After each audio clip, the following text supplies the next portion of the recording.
everyone, and welcome back. So we're looking at polynomial operations where we're talking about multiplication of two binomials, okay? So we're not talking about a monomial and a polynomial. No, we're talking about two binomials. So two polynomials of two terms, right? So there are two ways that we can multiply two binomials. The first one being using an area diagram, and the second one being the distributive property for binomials, okay? So how do we use each of these? Let's start with the area diagram.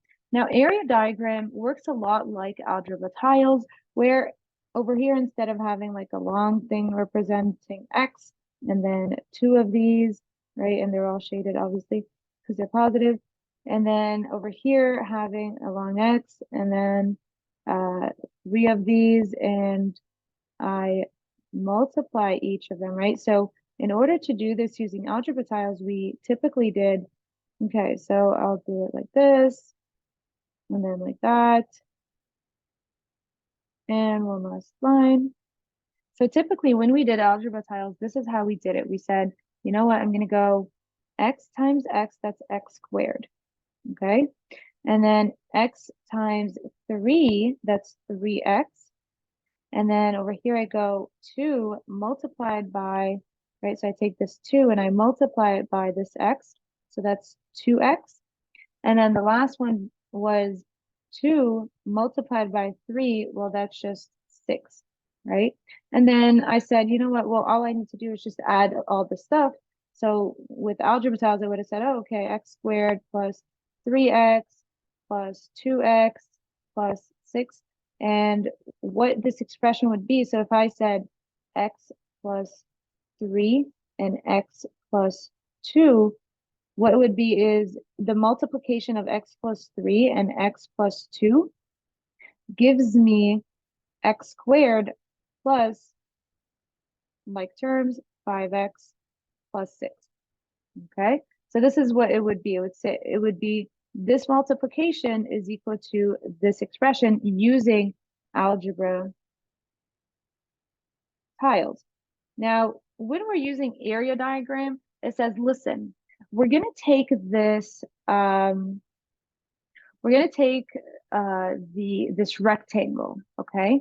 And we're going to say that this rectangle, so here's our rectangle, okay? So we're going to take this rectangle and we're going to say, listen, isn't the area of this rectangle length times width? And this is my length and this is my width. Now, if I'm using this area diagram, then I'm saying, okay, what is my length?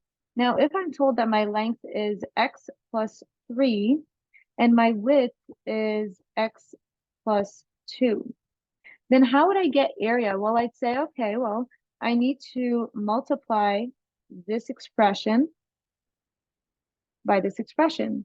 And the way we do this is we say, okay, we're going to split it up just like we did algebra tiles. We're going to say this is X, this is 3, instead of drawing an entire algebra tile. We're just going to say, okay, this is X, this is the 3, this is X, this is the 2. And we do it exactly the same way we were doing the algebra tiles. I go X multiplied by X, that gives me the one in between them. So X squared. And then X multiplied by 3, that gives me the box that they share, or the box that's kind of across of them. So that's 3X. 2 multiplied by 2X, that gives me this 2X. And 2 multiplied by 3, that gives me 6. And just like with algebra tiles, I'm just going to add these. So I get X squared plus 2X plus 3X, which gives me 5X. And then plus this remaining 6. Okay, so then I end up saying the multiplication or the product of these two binomials, here's binomial number 1 and binomial number 2. So the product of these two binomials is X squared plus 5X plus 6. And this is how we use it. We do it using an area diagram, very similar to what we did with algebra tiles, except instead of drawing algebra tiles, we made it simple for ourselves. And we said, all right, just write what the algebra tiles represent. So X, and instead of drawing 3 ones, we're just going to write 3. Okay, so that's the first method that we are looking at. The second method is talking about the distributive property.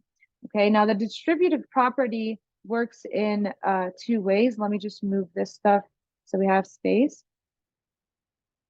So the distributive property works in this way where we say, listen, I have a bracket multiplied by another bracket.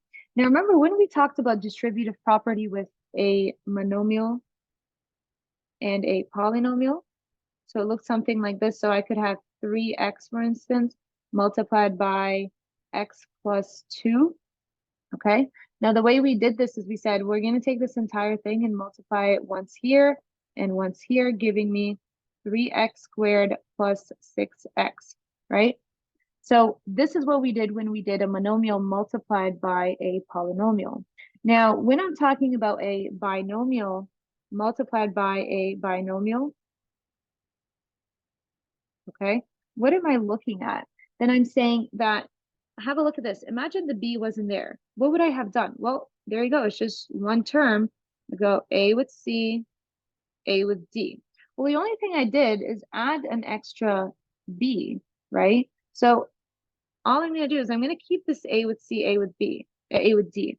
And then just like I did it for a, I'm going to do it for b as well. So I'm going to say, listen, if a wasn't there, I would have multiplied b with c and b with c and b with d, right?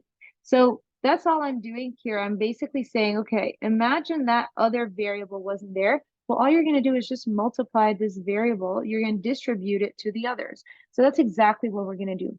So let's do the a with c. So if I multiply a with c, right, then I get a, c. And if I multiply a with d, I get a, d. And then I know that I'm doing it twice. I'm doing it for b as well. So I'm going to go, okay, well, plus b multiplied by c. So that's bc. And then b multiplied by d, that's bd. Okay, so this is the expression I get. Now, the way they've done it here is they said, listen, what I did in color coding over here, they literally just split it up. They said, listen, we need to multiply a with c plus d once, and then b with c plus d twice. Sorry, as our second. Oh my gosh, just multiply it. So over here, when I multiply this, when I distribute this monomial with this polynomial over here, I get a multiplied by c, ac, plus a multiplied by d, ad. And then when I do the b, I do exactly the same thing, bc plus bd.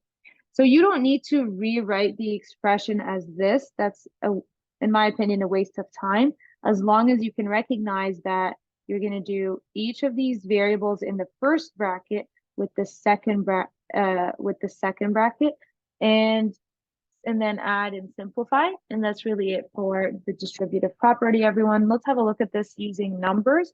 So let's say we do this same one that we had over here. So we had x plus 3 multiplied by x plus 2. Okay, so we're going to do the distributive property. So what we're going to see here is, like I said, we're going to take this first term and we're going to multiply it. Let's do color coding here again. So we're going to go this first term with each of these terms in the second bracket. So I'm going to go x multiplied by x, that's x squared. And then x multiplied by 2, that's 2x, so plus 2x. And then now I don't forget that I need to do the same thing for the second term. I multiply by each of the other terms in the other bracket. So now I get 3 multiplied by x. Well, that's just plus 3x. And then I have 3 multiplied by 2. Well, that's just plus 6. Okay. And I can't simplify this any further than it is because, oh, I can actually. So we can see that 2 of these terms are like terms, the 2x and the 3x. So I can actually simplify this. So I'll say, okay, this is equal to x squared plus 5x plus 6. Okay, so whether I choose to do it using the area diagram, which honestly is a lot more work, algebra is sometimes simpler. So this over here is algebra. This is technically algebra, but we do a bunch of drawing and it wastes our time. But if you feel like it helps you in the beginning to grasp the idea of multiplying two binomials, then do start with area diagrams, and you will see a bunch of examples where I take up area diagrams and using area diagrams to multiply two binomials. And you're also going to see videos where I talk about using the distributive property. So please join me there in order to see how we're going to do them together, okay? All right, bye everyone.